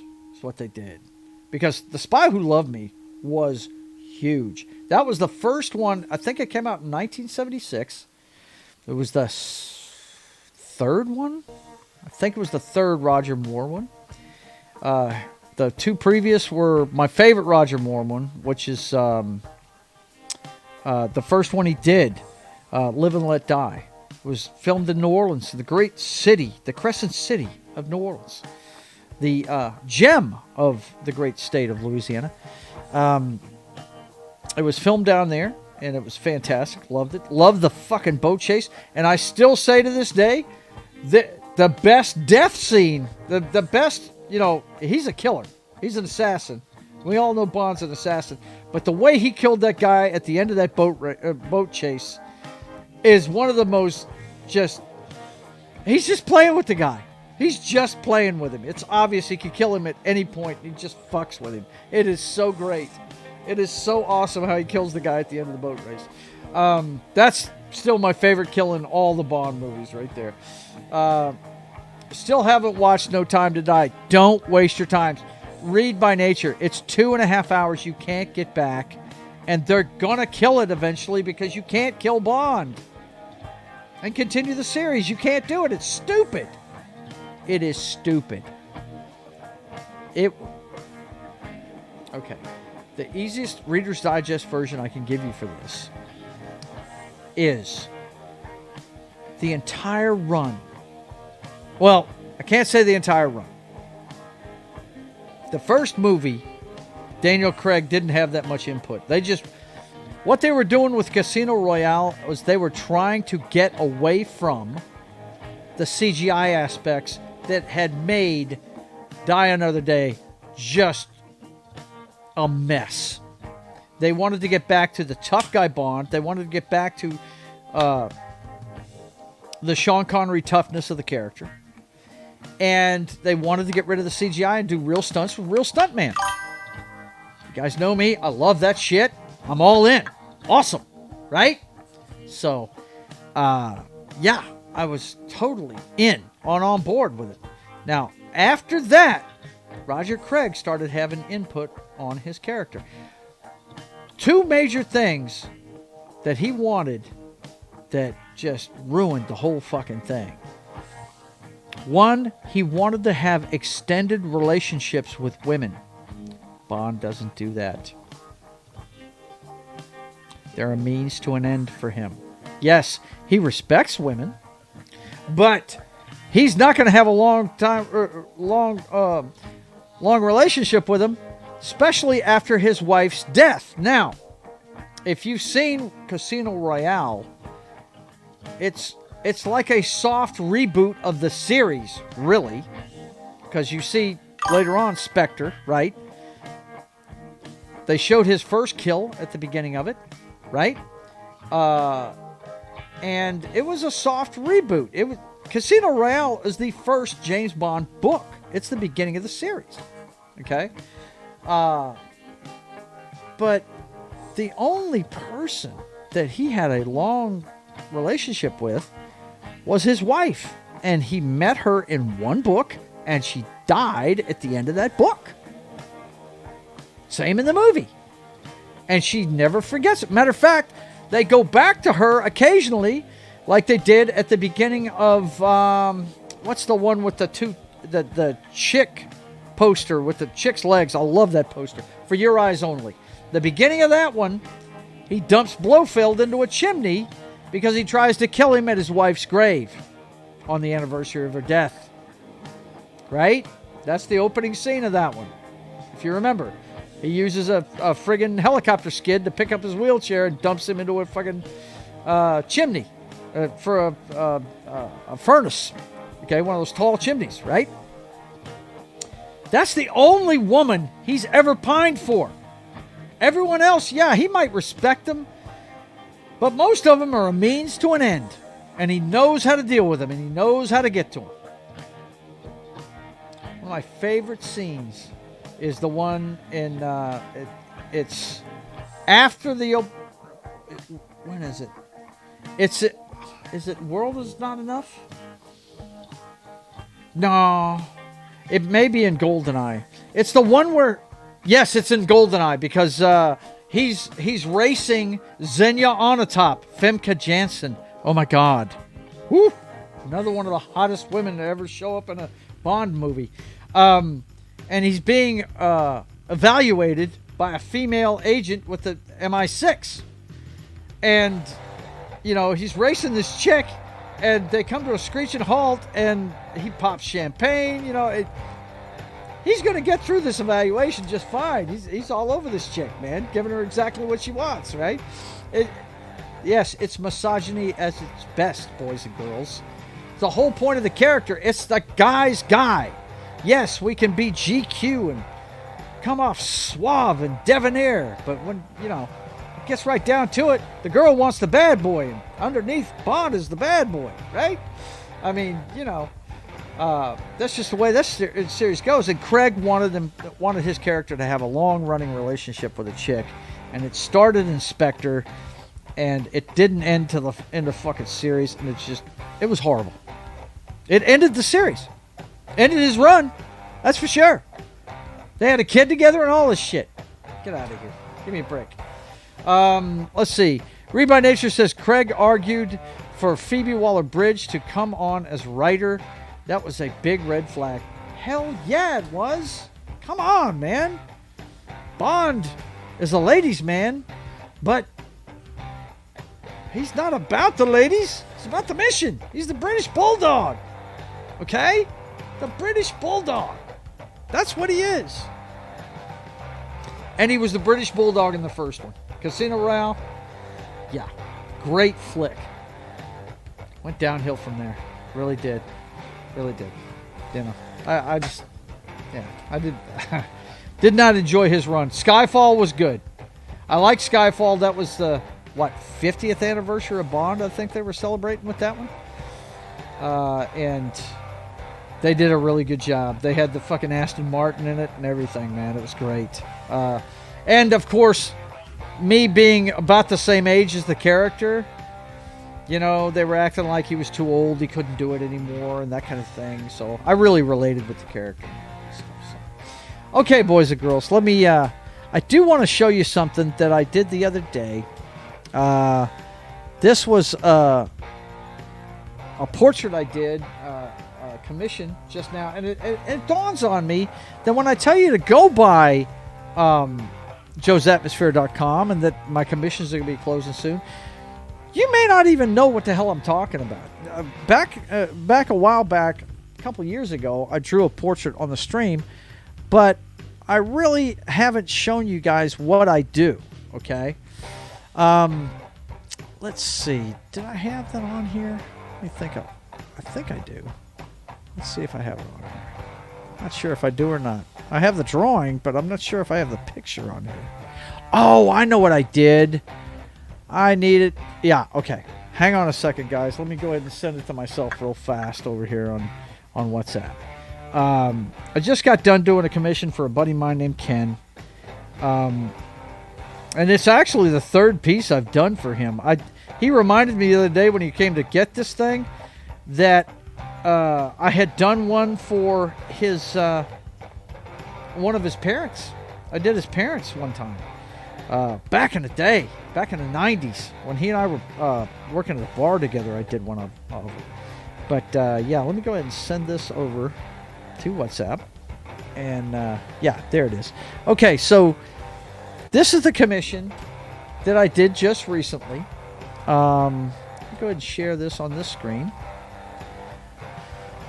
Let's see, entire screen, boom, and boom. Okay, so this is the picture that Ken gave me of him and his lady, Naoka, okay? And Ken is a dear friend. He and I, you know, when you're at your lowest point, when you're, in my case, on welfare, out of work, 3 kids to take care of, no wife, got a mortgage that you're trying to make, and all this other stuff. You find out who your friends are, man. And this guy was there for me every day during that period. He had a 40 ounce and a joint for me every night. You know, back then I was a young bartender, you know, and that's the kind of shit we did just to relax and stuff. And yeah, he was there for me, and I was lucky enough to help him out later on when I was working at Libby when he needed a job. So we've been friends for many, many years. And come to find out that he's actually from the part of the country that my mother's from. He's from Eagle Lake, and my mother's from the Allagash area. And so eventually he and I are going to go up to Maine and introduce our people to each other. But yeah, this is one of my best buds. And he gave me that picture. And I'm trying to think. I don't know if I can show both of them at the same time. But I wanted to show you one of the things I've been doing is I've been shooting video of the drawings I do, right? So, let's see. I think I already moved them. Did I move them already? Yes, I did. Okay, so I've got those right here in this folder. Here you go. This right here is me starting the picture, okay?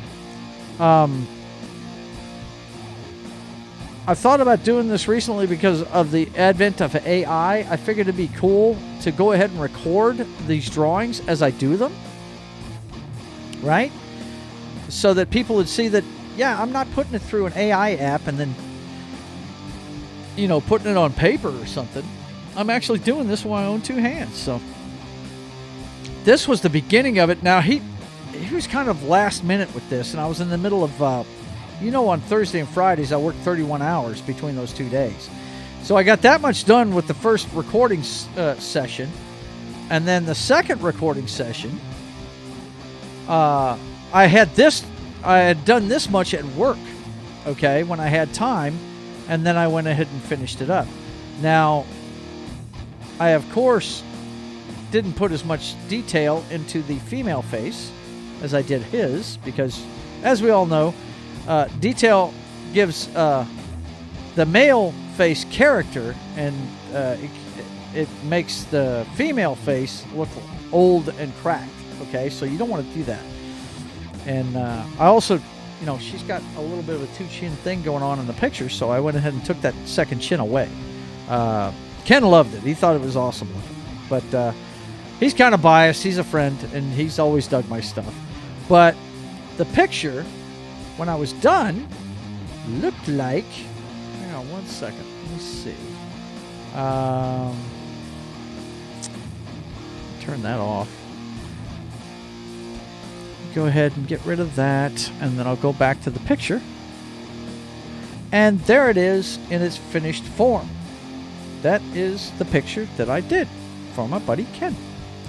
So as you see, pretty good at drawing faces.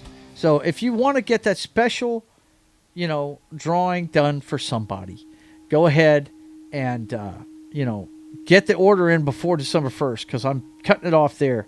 You've got to have at least 2 weeks to get it framed. Most shops will not take anything unless you give them 2 weeks notice. And also, I've got to ship it to you. So that's a 21-day window before Christmas. That's a week to get it shipped to you, and then 2 weeks for you to go ahead and get it framed. So, yeah, I figured I'd go ahead and show you guys what I do. Whenever I go to these vendor markets you see me go to on Sketching the Privateer, that's what I'm doing. I'm handing out cards and showing them what I do as far as portraits. Thank you, Read by Nature. I appreciate it, man. Yeah, that is my specialty, is doing faces. I'm really good at doing faces. That's why a lot of the times I can recognize actors in movies, like Benicio del Toro, okay? In that Bond movie from back in the day, because he does not look like that at all anymore. But I recognize the eyes, recognize the shape of the nose, the chin. I recognize these things, you know? I can add those up in my brain and say, that's a younger version of that person, because I've drawn so many faces in my lifetime, it's not even funny. Okay, so we want you to stop by Joe's Atmosphere and check that place out, joesatmosphere.com. Also, check out the Subscribe Star for everything behind the scenes of the Privateer comic book.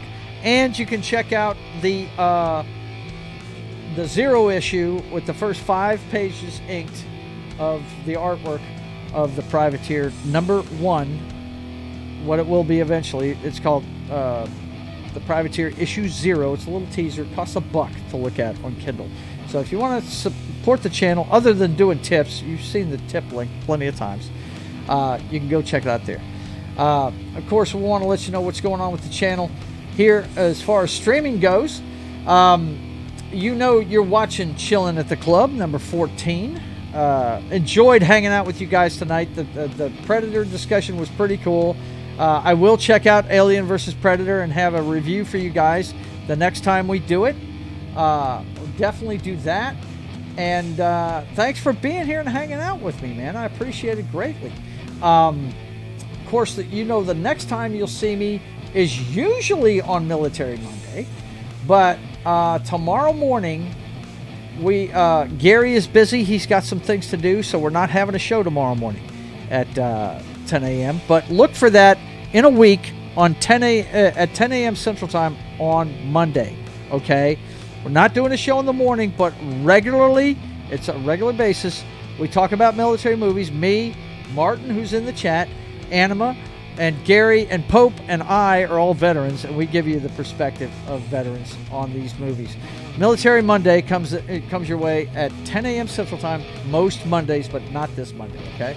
And then, of course, at special time, 3:30 p.m. Central Time, That 70s Rock Fan will be on playing Baldur's Gate. Yes, Ron, don't watch this show because you don't want any spoilers on Baldur's Gate.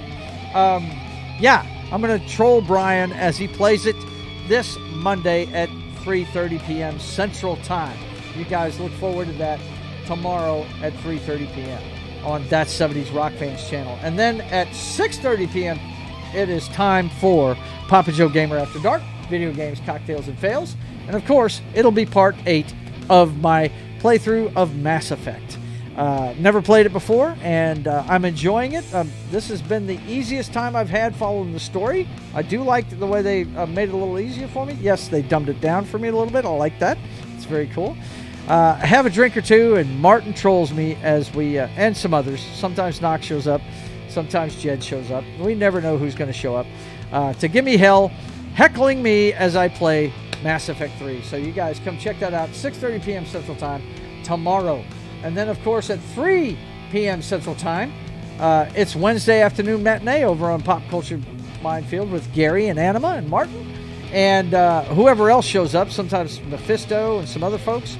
And this week we're going to be doing Layer Cake with Daniel Craig, who we've been talking about half the damn night. So you guys come check it out, man. We're going to talk about Layer Cake this Wednesday at 3 p.m. Central Time on Pop Culture Minefield's channel. And then, of course, at 5:30 p.m. Central Time, it's time for State of the Atmosphere, where we'll be talking pop culture, video games, shows, movies, and, of course, we're going to give you the scoop on Sydney Sweeney and what she's up to, and we'll continue our list of the video games that are actually in the Video Game Hall of Fame. Didn't even know this existed until Knock told us about it. So, come check that out at 5:30 p.m. Central Time this Wednesday. Then at Friday at 1 p.m. Central Time, it's time for Sketching the Privateer. The story of America's Pirate Patriot comes to life on the digital pages of my iPad. You guys can come watch me create the comic book every Friday at 1 p.m. Central Time. Come check it out. And then, of course, at 8 p.m. Central Time, we want you to head over to Pop Culture Minefield one more time and check out Gaming Night with John as he continues his playthrough of Fallout Tale of Two Wastelands. They're just about done, and whenever they're finished, Martin and Knock are going to join him in a playthrough of Baldur's Gate. So you guys go support John and his endeavors over there on Pop Culture Minefield's channel every Friday night at 8 p.m. Central Time. That brings us around to Sunday, where we'll have another tailgate on the NFL. The International Series is over. We won't have any games going on at the time, but it will be time to check out what happened on the Thursday night game. Also, everything that happened Saturday in the run towards the college playoff. Anyway, you guys come check us out next weekend at 10 a.m. Central Time. And then in this time slot next week, the brothers will hack the Matrix. Highlander will be back. And he'd probably be pushing a release of Sojourn, his newest album from Sharkin' for Pearls. So you guys tune in next week, this same time, for the Brothers Hack the Matrix. If anything happens and he can't be here, of course, we will have Chillin at the club anyway, and you guys can just hang out with me and talk. So don't forget, after we sign off here, I'm going to be sticking around on Rumble, and we're going to go ahead and we're going to show you the opening scene of Tomorrow Never Dies. But for this broadcast, I want to say thank you for being here. Thanks to everybody in the chat. Let's take a look at the chat one more time, see if anybody else is in here. Let's see. I read that. And yeah, okay. So you guys haven't given me any more chats. All right. So I'm not sure how I'm going to shut this down. I may have to physically go shut it down in my studio is what I may have to do. But I'm going to go ahead and play the video as if we're killing the whole show. But those of you watching on other channels, stick around. I'm going to show you that opening scene. Anyway, thanks for being here. And until we see you again, I want you guys to keep on keeping on. God bless.